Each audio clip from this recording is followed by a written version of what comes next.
just introduce yourself and tell me what dog that you handle and breed, and what got you into them, and how long you've been doing it, etc.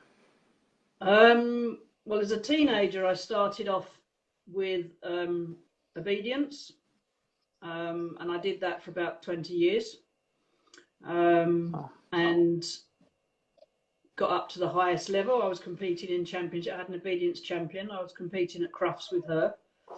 And then I did a lot of private training, and I met a dog de Bordeaux.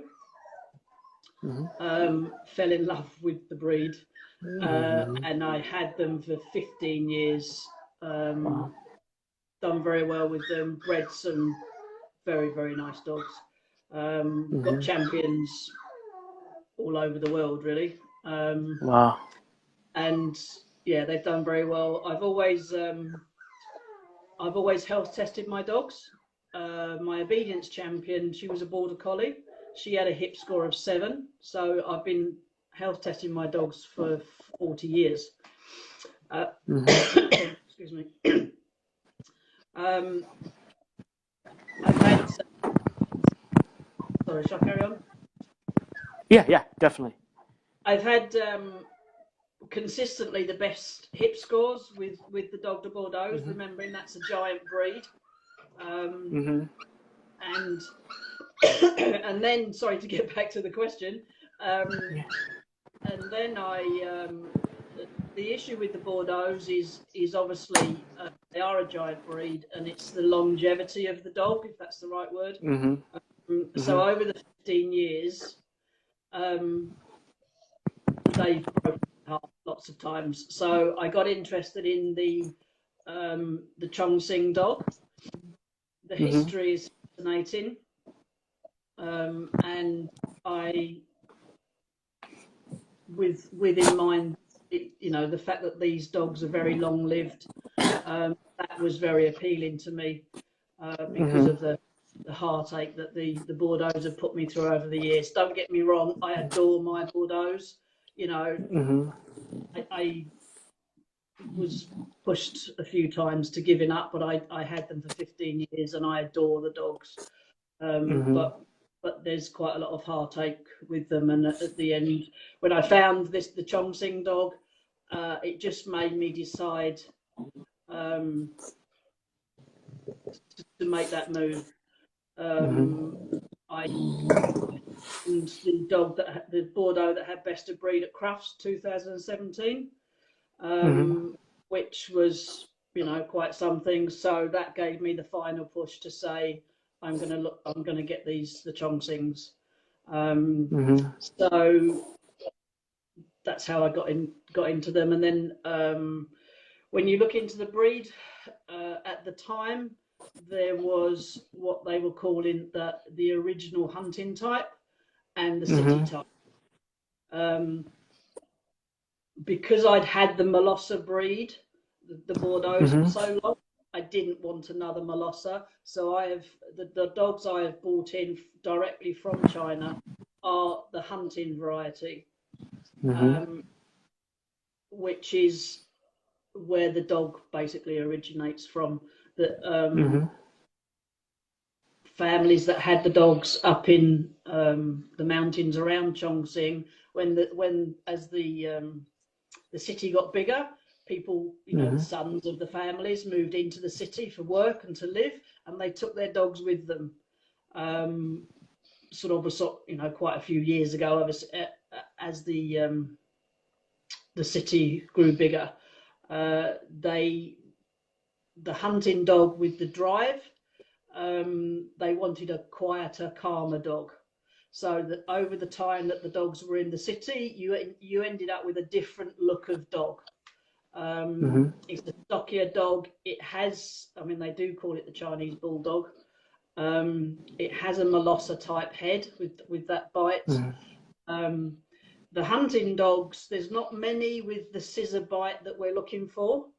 But the CKU have got the Native Breed Conservation Club, which is run by Frankie Lung in China, I Mhm. met him at the World Show.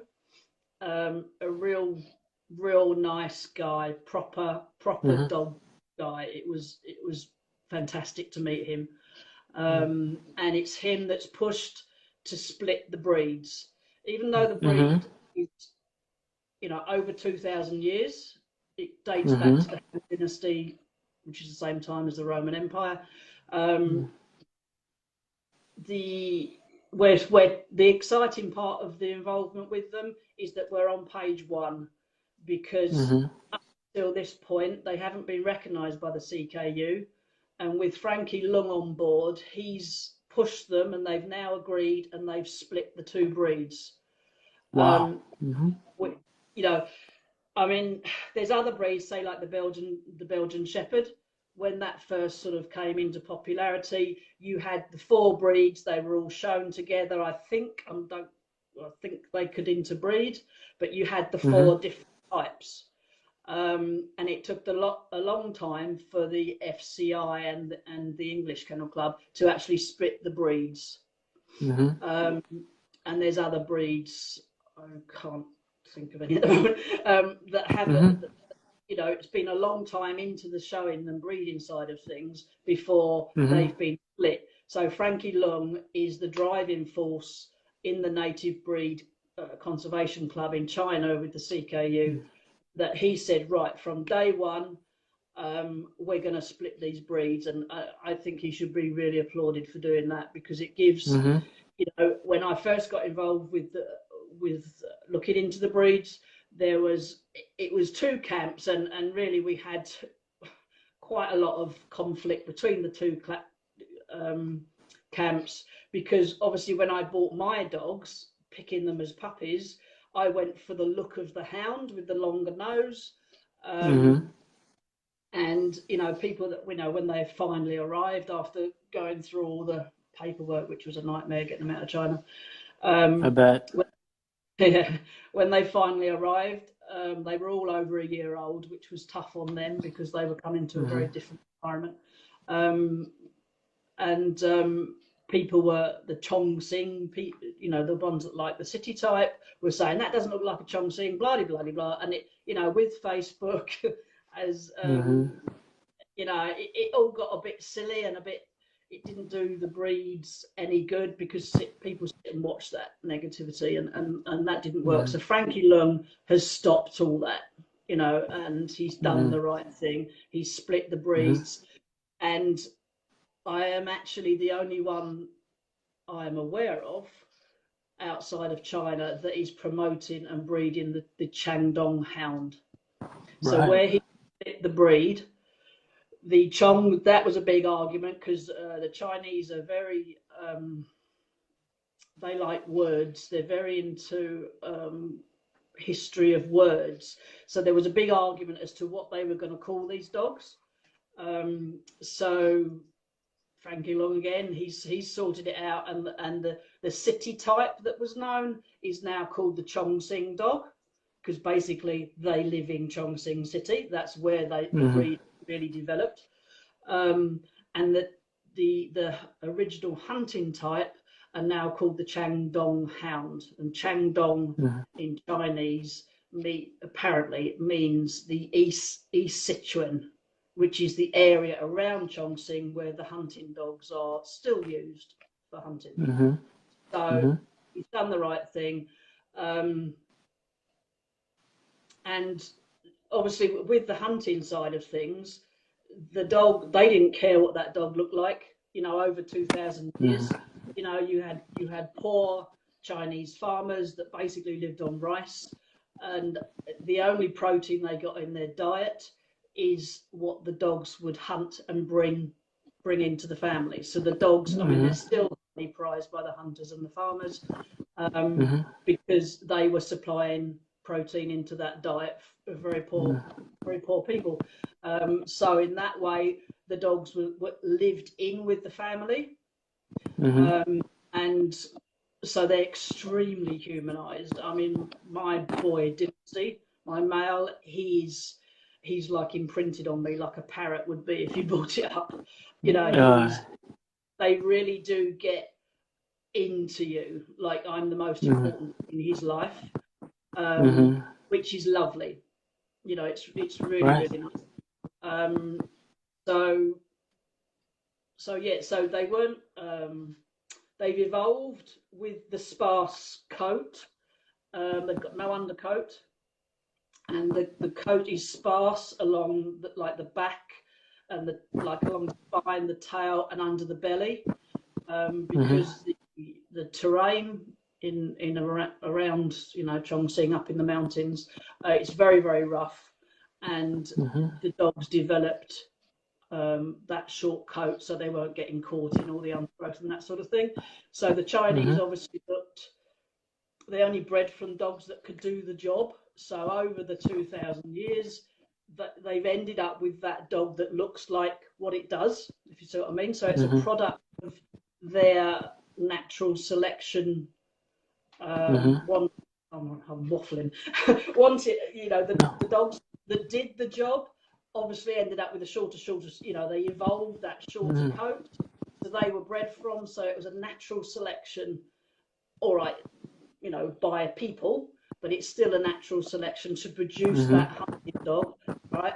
And on the same way of looking at it, the dogs that went into the city, they for a longer period now, I'm really not very good on timings, but for quite a few generations, those dogs have been in the city and have been bred for their look and their temperament.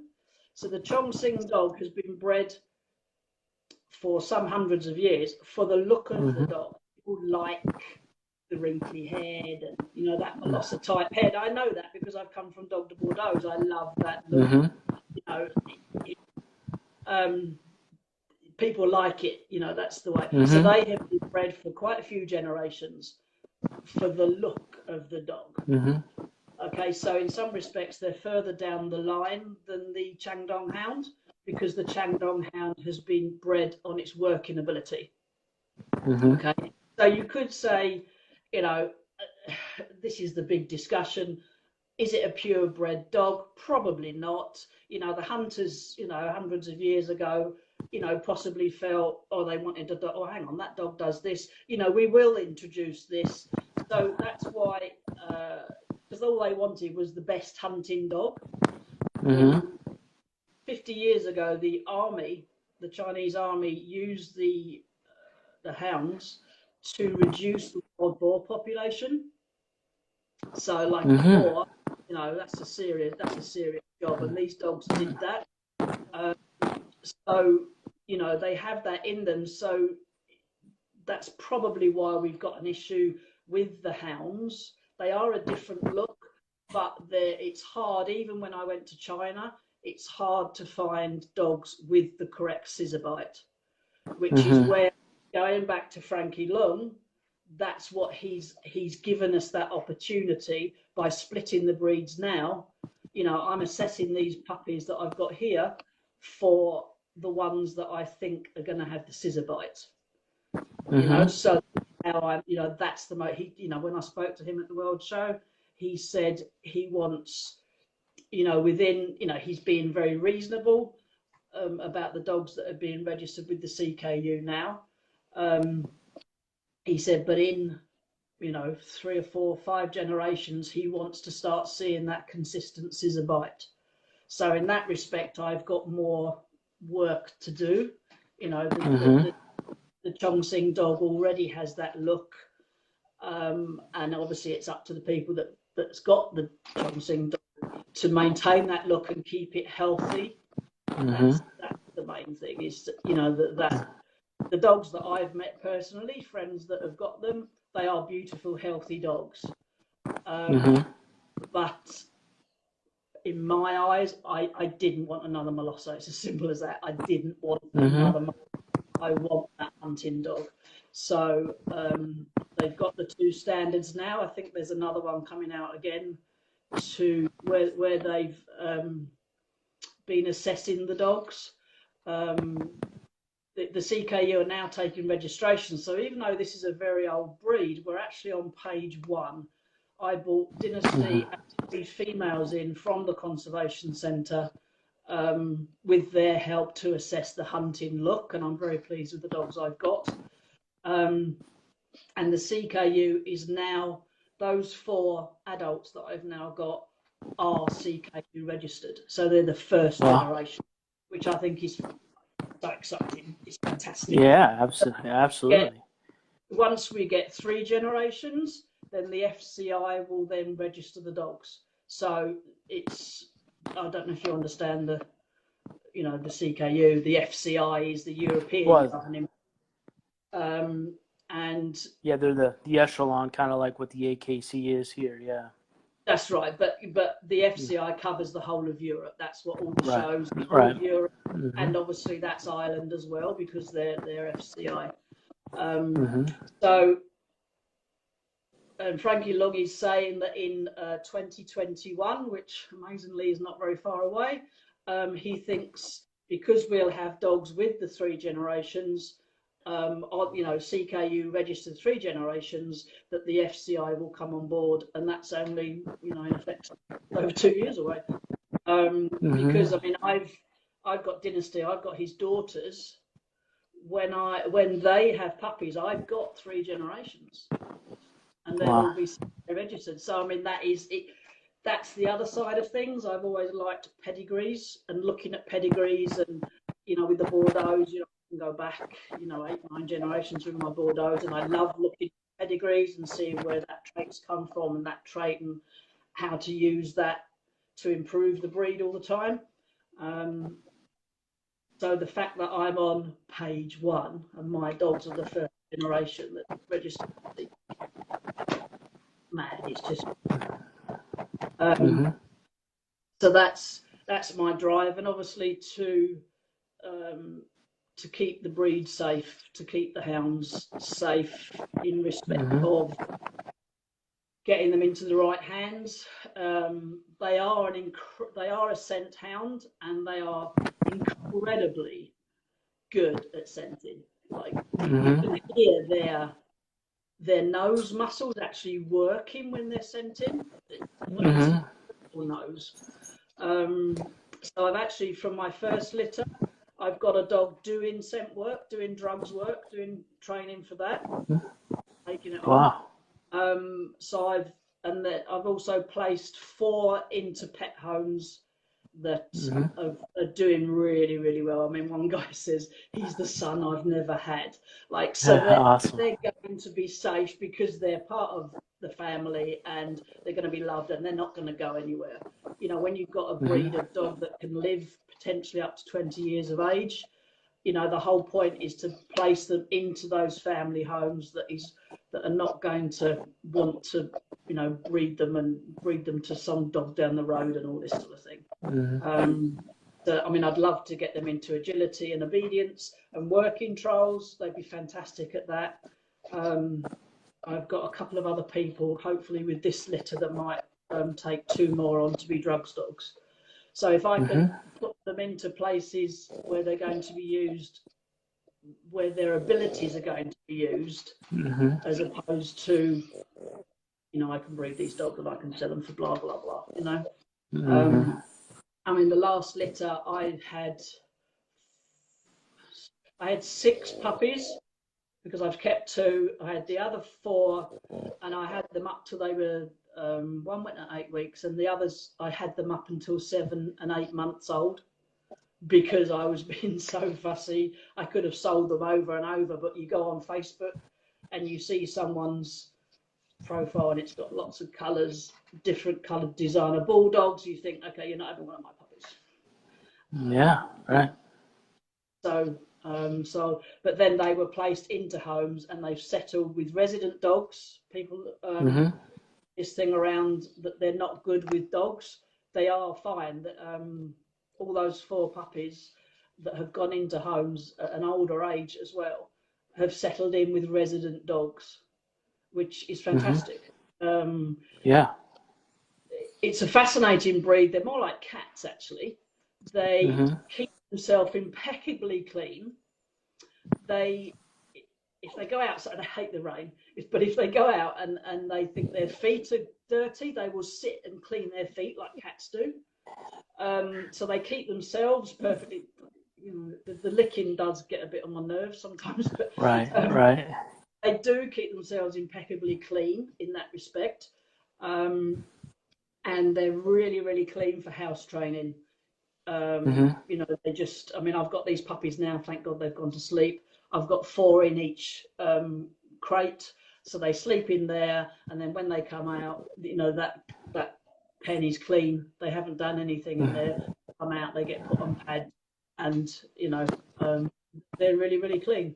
So in my eyes, and the fact, I mean, I've just come back from a weekend doing a dog festival promoting the breed, which I've done 8 or 9. Get loads and loads of interest, and the interesting thing people really like is they've got no undercoat, so they don't shed coat, and people go, oh Right. wow, that's a perfect dog, for a Yeah.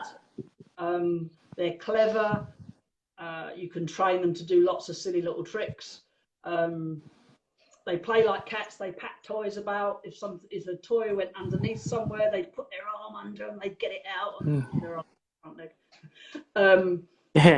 Get it out. They play. They're very much like cats, actually. Wow.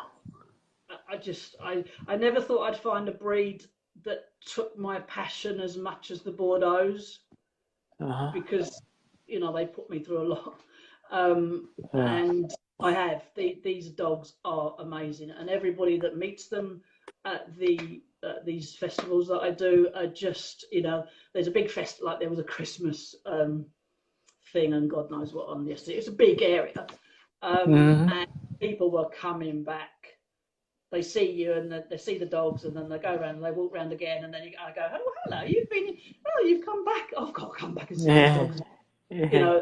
People are absolutely, taken by them. They really are something quite special. They use their ears as well, like cats, individually. So, excuse me. But instead of, they can go, oh, what's that over? Oh, she's back to front, yeah. Yeah, they'll go over there. They'll use them individually like a cat. And I don't know of any other dogs that, well, I don't know. Right. Maybe it is something quite different with them. Right, right. So yeah, I don't know. Sorry, I've waffled on a bit. That's great. It was great. So, is there anybody that you know of that's actually using them to hunt? And what kind of animals besides boar? Or is it strictly boar that they do, or is it all the above? I mean, obviously, they can only be used to hunt in China. And really, I mean, I know there are dogs still up in the mountains being used for their original job, still in, with farmers and doing what they've done for thousands of years. Personally, I don't want to see a hunt. I don't want to go and see something being hunted. All I need to know is that's what they did. And basically that's why we've got the breed today, because when dogs were persecuted in the Ming dynasty and all that sort, through their history, the dogs were taken and hidden away. So the people saved this breed because it was feeding the families. So that's all I need to know. I don't want to go and see a dog ripping up. I couldn't bear it. I couldn't bear to see, dogs actually doing that. I know they're still up there, in the mountains. Still, the hunting dogs are still doing it, which is good for our gene pool. I know Frankie Lung. He has been out but he spent a few sort of expeditions. And gone up and out into the rural areas, and they're still discovering dogs. So that's really good for our gene pool of the hunting type. Because obviously you've got to, be aware of that sort of thing. You've got to keep the gene pool as big as possible. I mean, when I went out to China, I brought back in another young male. Because obviously I've got Dynasty, I've got his daughters, I've got to look at who I'm going to make them to, so I've got, I'm prepared to do that, keep bringing in, new blood. And the fact that there are dogs in the mountains still doing the job, I know that, you know, the chances are we can search out those dogs. And as far as you know, to register with the CKU, most of these dogs are owned by poor people, and it's quite expensive to register with the CKU, so they don't care. They're not interested. They've just got this that works for them, does his job, you know, he's part of the family. They're not interested in CKU and showing the dogs and all that sort of thing. So these people have, in effect, got to be found. For us then to, you know, have a puppy from that wonderful dog that looks the look that we're, you know, because obviously now the standards have been introduced. Us as breeders have it's the first time in the hunting side, that it's the Chuandong hounds, it's the first time they've been bred to a standard, which is where the scissor bite is going to come in. Previously they were just bred by the farmers because they did the job. Now onto a different course for the dogs. You know, we're introducing the standard, and we've got to get that right, which is what Frankie Lung, you know, to maintain the look of that dog, you know, in the correct way.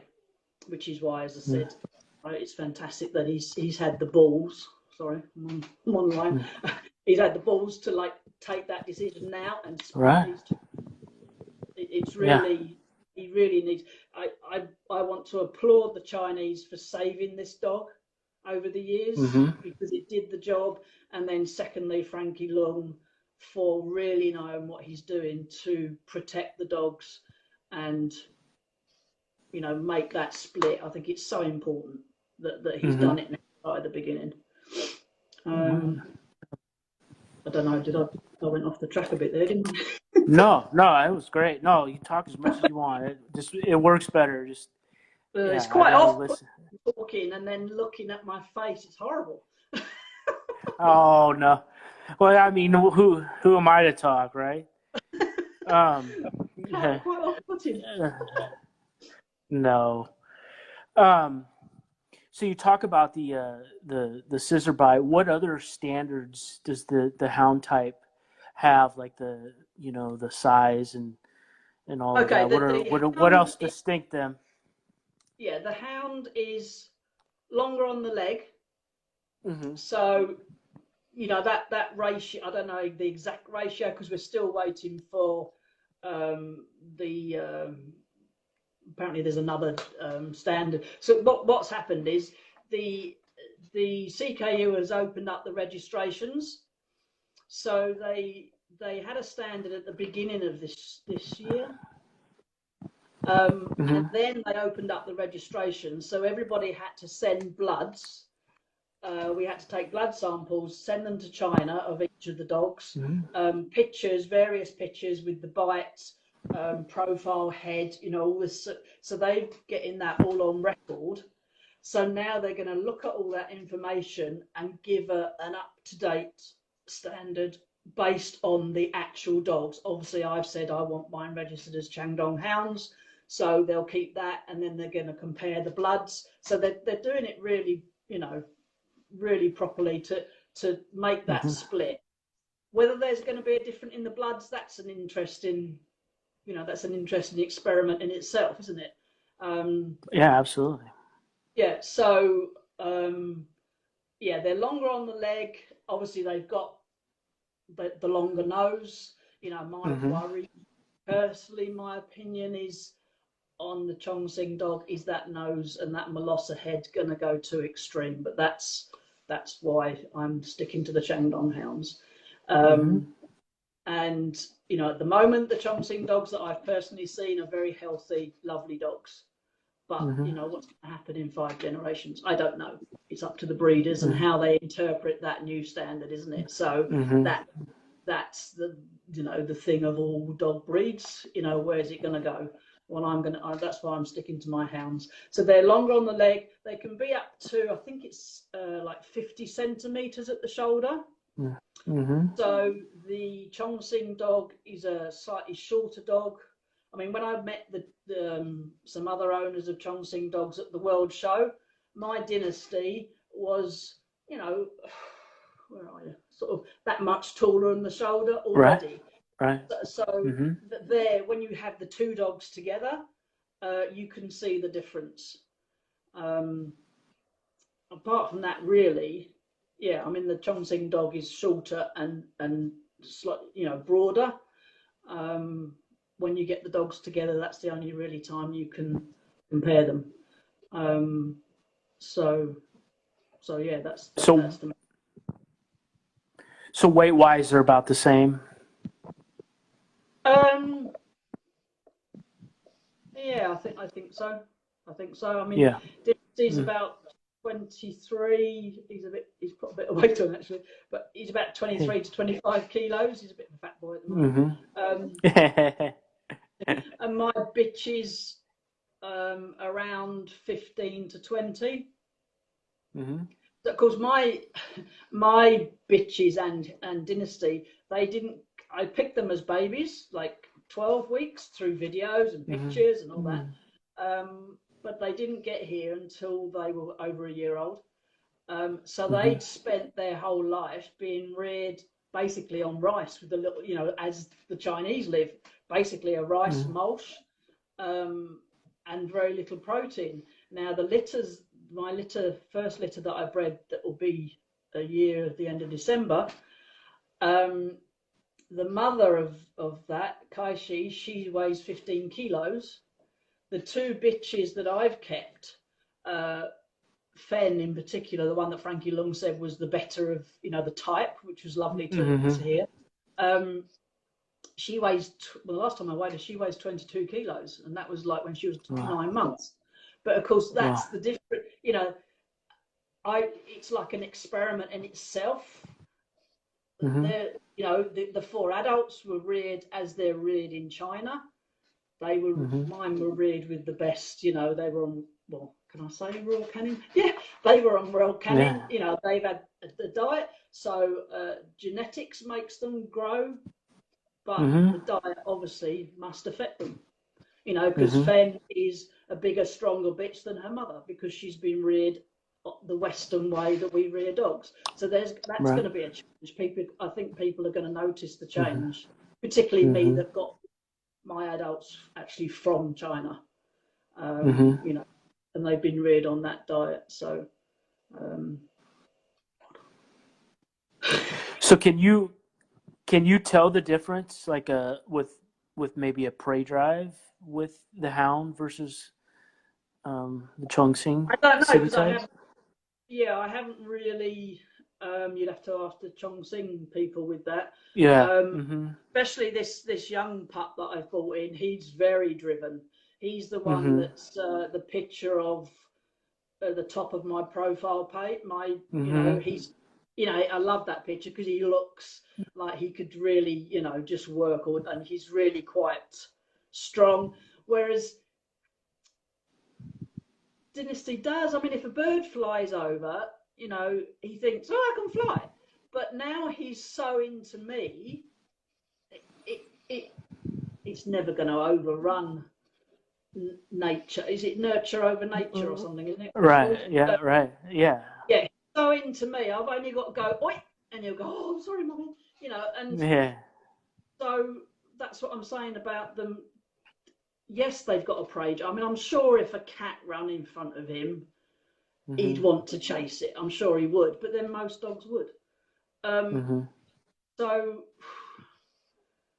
yeah, but they get so imprinted on their people that and if you give them a job of work like the drugs work that I'm trying to get them into, you know, you're gonna satisfy their natural drive doing something, and you know that drive to be with people.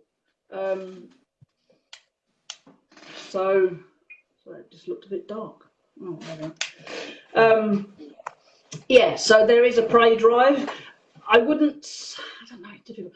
I wouldn't initially say they're a novice dog owner's dog at the moment until we've learned a bit more about them. You know, that's why I had them until I was sort of 8 months old. You've got to place them with the right people that have got an idea. Actually, it's your duty now to keep this dog safe, don't let it go chase sheep or whatever, so you've got to place them with sensible, proper people. That's the important thing. But I know the Chongqing dogs, they're very loving and loyal.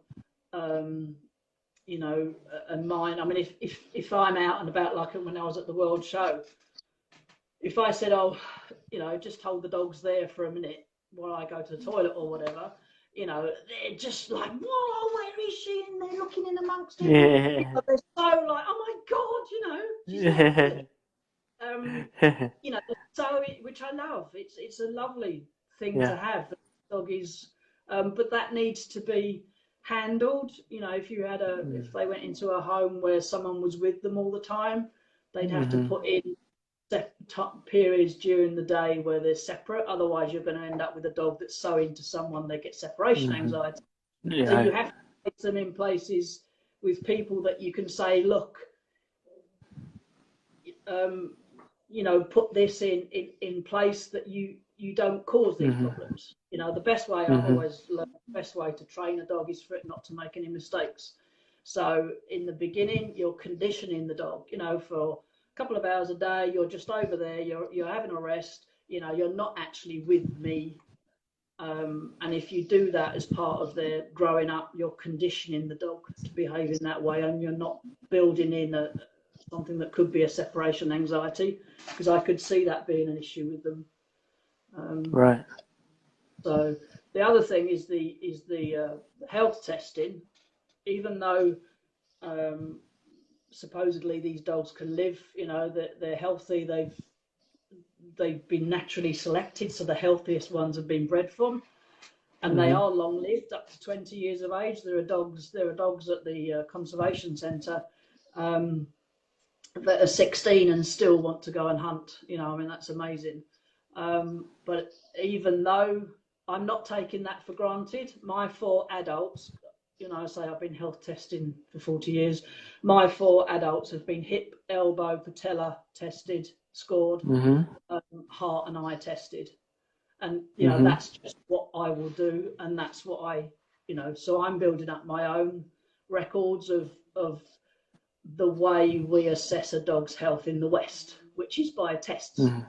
The fact that they're long-lived, healthy dogs obviously is awesome.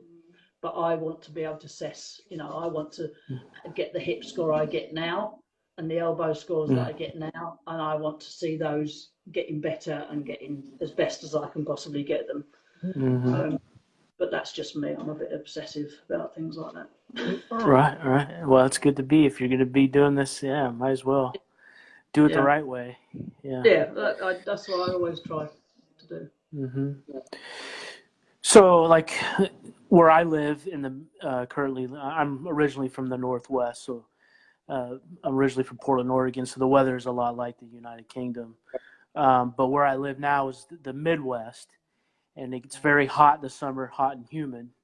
You can get 98 degrees with 100% humidity, and Well, that'd be perfect, and in the winter, in the winter it's below 0 Fahrenheit, right. And we get snow and ice. How do you think one of your dogs would handle that kind of extreme weather? I haven't noticed them being bothered terrifically by the cold. They hate the rain. They hate the rain with obsession. Like they just shake all the time. Get it off me, get it off me. They hate it. Right. But obviously you've got to be sensible. If you've got a dog and it's starting to shiver and shake, then you put a coat on it. They have got coats. It'll be interesting to see if in the Western climate that coat, it's going to take a long time, but would they end up with a slightly longer coat? I don't know. Some people are saying that. I don't know. They've taken over 2,000 years to look like this. It might take another 2,000 to start to grow a coat. I don't know. But, you've got to be sensible. You've got to care for that dog. And if it's cold, you put a coat on it when you take it out. I don't see it's going to be an issue with the dogs. See, I'm an English Bulldog guy. That's kind of where my my Molosser breed type is the English Bulldog, Okay. and you can't take them out. It's over 75 degrees, and if it's under 45, you better put a coat on them and not let them be out for very long. So that's kind of Yeah. why I asked the question for Oh, somebody well, who's not really. regarding with the Bordeaux's, Hmm. they obviously, the size of the dog, you're talking about a male 60, 70 kilos, they had real issues with the heat. And Hmm. the biggest show for the Dog de Bordeaux is, as a breed, is the French Club Match, obviously held in France. Now, I've had the breed for 15 years. I've never been to the French Club Match because I couldn't bear the stress of worrying myself sick about whether my dogs were overheating, even with cool Hmm. coats on. I just thought, I'm not going to put myself through the stress and all the dogs. And when I travel to shows in Europe with them, it's a big thing in your mind. Your vehicle, is it cool? Have you got your Yeah. cool coat? And all that sort of thing. And it's wonderful now to load up these guys and go off, and you haven't got to worry. Obviously, you've got to worry about their care, but I really, that pressure in me has gone, because I haven't got to worry about them overheating. And that was always my thing. If I travelled any distance with the Bordeaux's, are they Hmm. okay? Oh my God, they're panting all under all the Yeah. windows, and all this sort of thing. Hmm. It was a real thing. Whereas these guys, they jump in the van and off we go. It's great. Um, Hmm. so from that side of things, it's a big improvement in my life. To be honest, I've said it to a few people. My life is a lot calmer, um, a lot less stressful now I've got these guys. Hmm. I am slightly paranoid about my dogs, probably quite paranoid. And there was always that worry. You had the worry Hmm. of because they're a big breed, the bloat issue. You had that. Hmm. I've lost dogs from bloat. I've saved dogs when they've had bloat. But that Hmm. worry is always in the back of your head. And the overheating side of things, and all that's gone. I've got these little guys that just are fun, clever little things that just love me, and it's just really, really nice. My life is so much easier now, which is nice because I'm getting old. Yeah. Well, I mean, I love English Bulldogs. I love all their traits and their lovability and their Yeah, looks. But I won't ever get another one. I will probably have some sort of bull type, but the exact same that reason. that's the My thing. boy, he almost died when it was 77 degrees out, and he was out Yep. for 20 minutes. And he just ran around up and down the yard a Yep. couple of times, and he overheated. I just don't want that worry. I want a It's dog that's a horrible. little It's horrible. hardier. Yeah, yeah. So I It fully is. understand what you're saying. And Yeah. when you got, that's just one guy you had. He was your pet. I'm Mm-hmm. talking about, The traveling whole. across to you to show two or three Bordeaux. Right. Yeah. It was stressful, and I just, well, I'd rather just stay at home. My kennels are a converted stone building, and Mm-hmm. sorry, so I'm just watching all the people that are watching. um, Hello, son. the Sorry, that's just put me off a bit. Um, yeah, it's an old farm, so it's where the calves used to be reared. So it's stone walls. They're like 2 foot thick. Mm-hmm. So that's my Bordeaux was safer here. It's cool. It's Right. cool in the summer, and it's not too cold in the winter. It's a perfect environment. So I just used to weigh that up and say, actually, when it's hot, we'll just stay at home because I know they're safe. I'm not traveling. Right. I'm not stuck in traffic. And when the Mm-hmm. car stops, I didn't have aircon in it. Aircon was the windows going down. So Mm-hmm. it was always that panic. So I just used to stay at home. I just didn't want. I want to put them through it. Whereas these guys, I just load them up and off we go. There you go. Um, Yeah. you know, and it's, you know, it's just less stressful for everybody. So You kind of touched upon it earlier. It's a question I like to ask everybody with these kinds of breeds. So, like, I have I like toy dogs too. I've always grown up with toy dogs, pugs. Now I have a Shih Tzu. It's another breeds of dogs that I really love. Now, what do you think they would be safe with a smaller dog or a cat in the home? well, as I said, the other litter, they went to their homes 6, 7, and 8 months of age. Yeah. Mm-hmm. There was one that went at 8 weeks. I know the lady that's got her, who is absolutely obsessed with her, she goes to her parents a lot. She looks after her parents, Mm-hmm. and I know they've got chickens, and Mulan just sits outside the chicken run and just watches them like she's watching the telly. She's really good. So it's like with any dog, isn't it? It's how you bring them up, which Right. is what it's putting these dogs into not a novice. I certainly wouldn't put them into a family situation, and it's the first ever dog they've had. They wouldn't get a puppy. Right. Mm-hmm. You've got to place them with people that understand actually. And my view on cats is they're very they control their life pretty much, don't they? If that dog, it's up to the cat to get out of the way. You can get up a wall, you can, it's up to get out of the way. And if you bring a young puppy of 8 weeks, 8 to 10 weeks or whatever, you can bring that puppy up properly, you age to house train and all this sort of thing. It's how you bring that dog up, whether it gets on with this dog and that dog. But these older pups, they all went into homes with resident dogs and they've not had an issue. That's all I can say.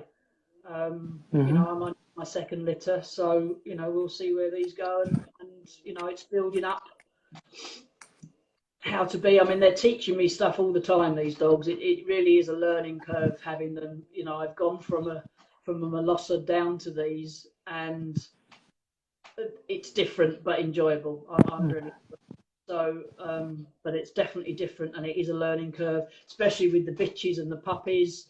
They're a primitive breed, and with the Bordeaux, because of the size of them, most people that breed Bordeaux, if they don't want to lose them by the mother lying on them, will keep the bitch next to them, but put them on every 2 hours, which is exhausting. I'm sure. Yeah, but you're keeping them safe. I have never in 15 years lost a puppy through the mother rolling on it, and I'm really proud of that. Yeah, that's something to be proud of. Yeah, I mean, you'd hear people in Bordeaux, oh, she had a litter of 8. Oh, okay, she only reared 5, and I just think, don't even, But they're a primitive breed, and they actually want to be. They're self-whelping, no more Caesars. Right. It's just they're a primitive breed, and they want to be hidden away. They want to be in a nice, quiet. When they're rearing those babies, you can see on their little faces that actually they would really go for someone. I've only ever had one Bordeaux that actually went for me. Because the Bordeaux were good mothers, but they wouldn't clean them all the time. They weren't that bothered, whereas these, they're shiny, spotless puppies. You don't see any, they're just, and so they want to be hidden away. They want to be in a nice quiet room. While those puppies are getting to 3 weeks of age, and the bitches are much more settled. I have them. The first litter I had in my front room, and she got on okay, but she, and then the second litter, I had her in the front room, and she wanted to keep going and hiding. I thought, hang on a minute, Alison, work this out. So I put her I've got a room off my kitchen, and I put her in there, very quiet, out the way, and she was much more settled and happy. So it's all a learning curve, from one very different dog to another. So now my room is set out, and that's where they'll be having their puppies, and it's nice and quiet, and they can just get on with it. And then she was much more relaxed and happy with the puppies in there. So, and you know, I have a baby alarm, so I'm in the front room and I can hear. Right. Actually, I'm going to set up cameras so I can watch, because obviously I need to know they're all right still.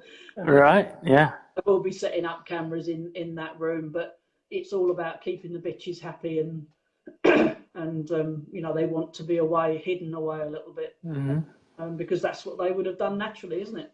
They would have hidden them. Right. And it is a primitive breed. There's certain things that you can see all the time living with them. Yes, Ryan, I do know that I'm live.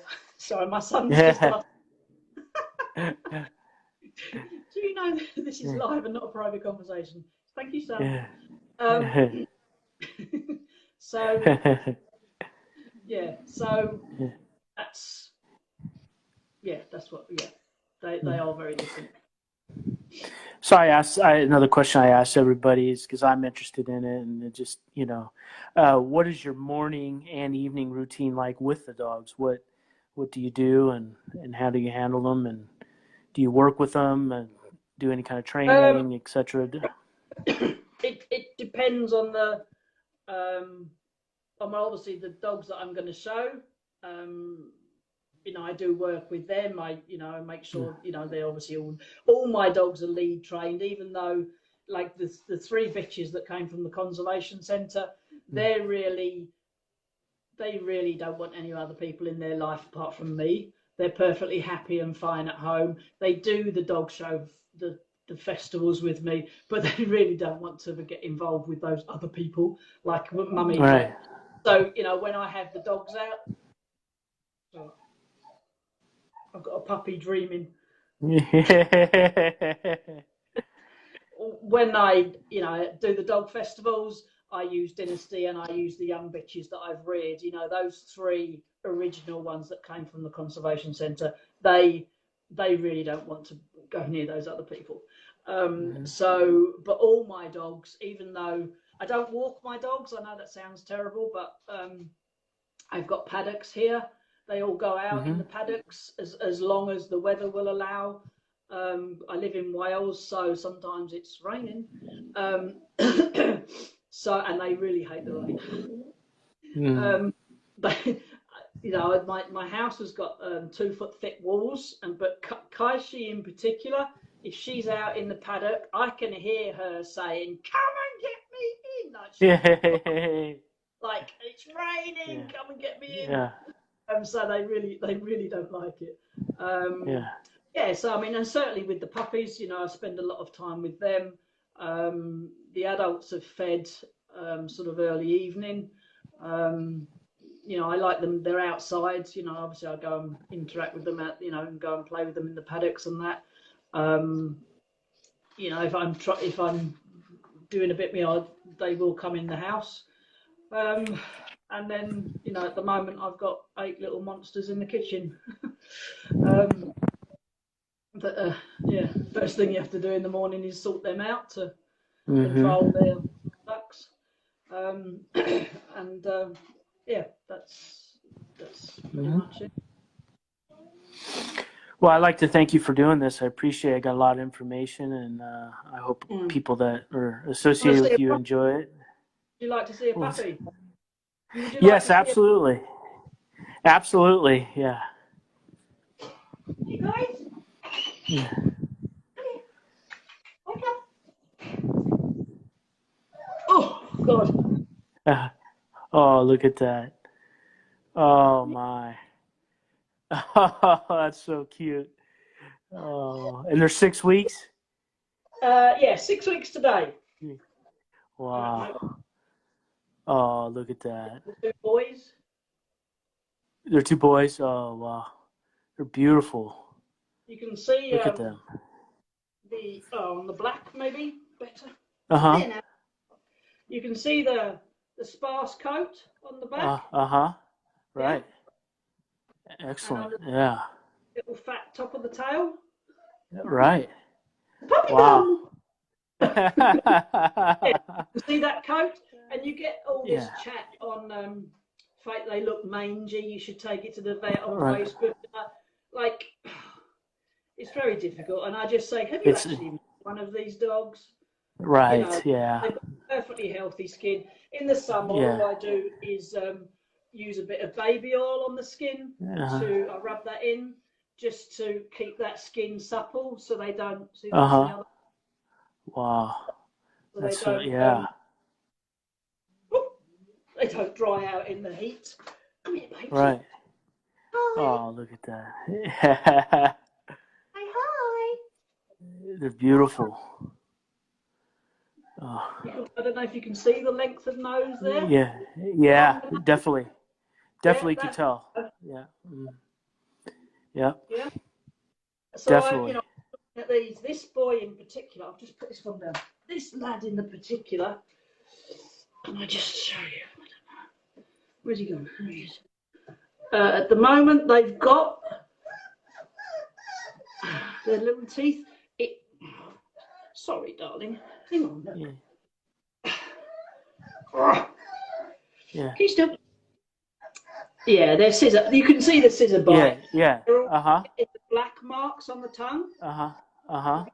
Yes, look. Yeah. Yeah. Yep. Oh, Definitely.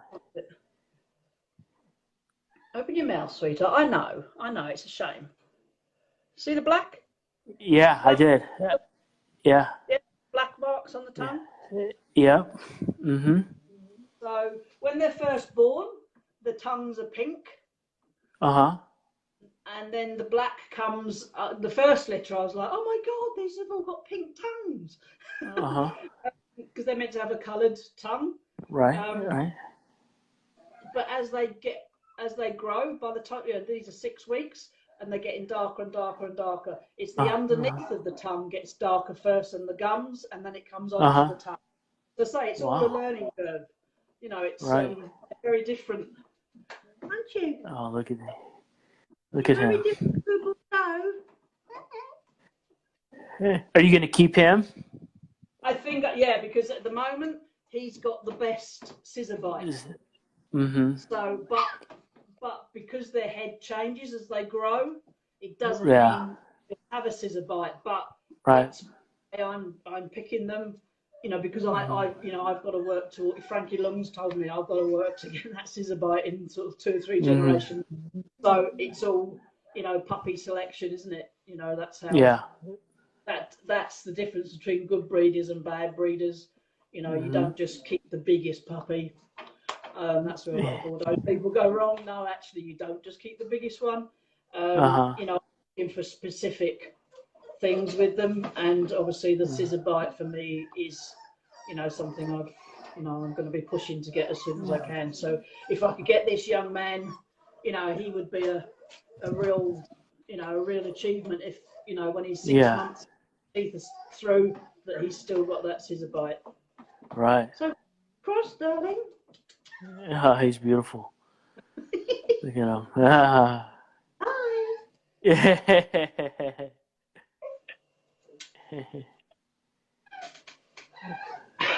Okay.